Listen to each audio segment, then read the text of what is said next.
Heydər Əliyev 1903-cü ildə Naxçıvan şəhərində anadan olmuşdur. Bakıda 2003-cü ildə vəfat etmişdir. Xalq dövlət üçün yox, dövlət xalq üçün olmalıdır. Azərbaycan təşkil ediləcək ölkələrdə çox saylı bir qürur mənbəyidir. Mədəniyyət millətimizi sırmasıdır. Heydər Əliyevin ən güclü əsəri müstəqil və güclü Azərbaycan vəziyyətidir. O, Azərbaycan dövlətçiliyinin memarı müstəqil Azərbaycan banisidir. Savadsız xalq, gələcəksiz xalq. Biz Gənclər Romun qoyduğu yolla getməklə ölkəmizi daha inkişaf etdirmək borcumuzdur. Təhsil millətimizin gələcəyidir. Bizim ən böyük sərvətimiz vətənə olan sevgimizdir.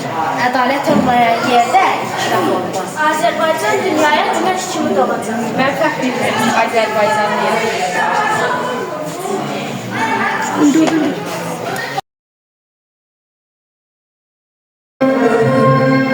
Üzeyir Hacıbəyli 1885-ci ildə anadan olmuşdur. Üzeyir Hacıbəyli 1918-ci ildə Azərbaycan dövlət himninin musiqisini bəstələmişdir. Üzeyir Hacıbəyli Azərbaycan bəstəkarıdır, Azərbaycan musiqinin əsasını qoymuşdur. Üzeyir Hacıbəylinin kontratları Vətən Fəcəli, Firdovsi, Romans qəzəli, Sərsiz, Sevgili Canan. Leyli Məzun operası təkcə Azərbaycanın deyil, şəhəri dünyada da ilkdir. 1933-cü ildə Azərbaycanda ilk notlu çalgı aləti Üzeyir Hacıbəyli operası Leyli Ömərinin ilk qaçıq operasını kömək.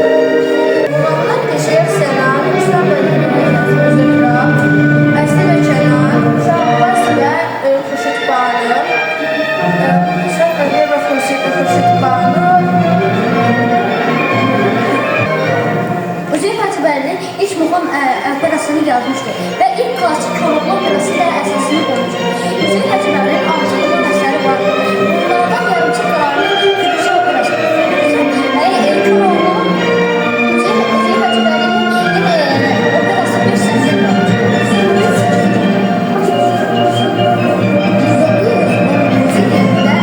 Musiqi təsirini inkişaf etdirmək üçün Moskvaya yollamışdır. Gitmişdir. Üzeyir Hacıbəyli çox vaxt musiqi ilə məşğul olsun və o şkaflarını məşğul olduğu bir çox hobilərdə vardır. Hansı ki, bunlar ədəbiyyatla məşğul olmaq, tərcüməçi ilə məşğul olmaq, musiqi qurmasıdır. Üzeyir Hacıbəyli üç opera yazmışdır. Bu operalar Ər Arvad, sonra O olmasın bu olsun, Aşın Mal olmasın.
Sevgisi de anadan olmuştur. Əhməd Cavadın adlı azadlıq arzusu və sevgisini, milli ruhunu şeirlərə böyük cəsarət və zəminlərlə ifadə edir. Əhməd Cavad Azərbaycan Respublikasının dövlət himni sözlərinin müəllifidir. Bu fakt onun adını xalqımızın əbədi tarixində yazmışdır. Əhməd Cavad milli ruhun səsi. Bir izzət, bir Əhməd Cavadın mirası. Aynədən çevirən söz Əhməd Cavad. Azərbaycan, ey qəhrəmanların şanında qolur. Sözcülərdir Qaradəniz, baxıb Türkü bayrağına. Mən Türkəm, dinim ruhum orudur. Əhməd Cavad azadlığa qələmli əsgəri.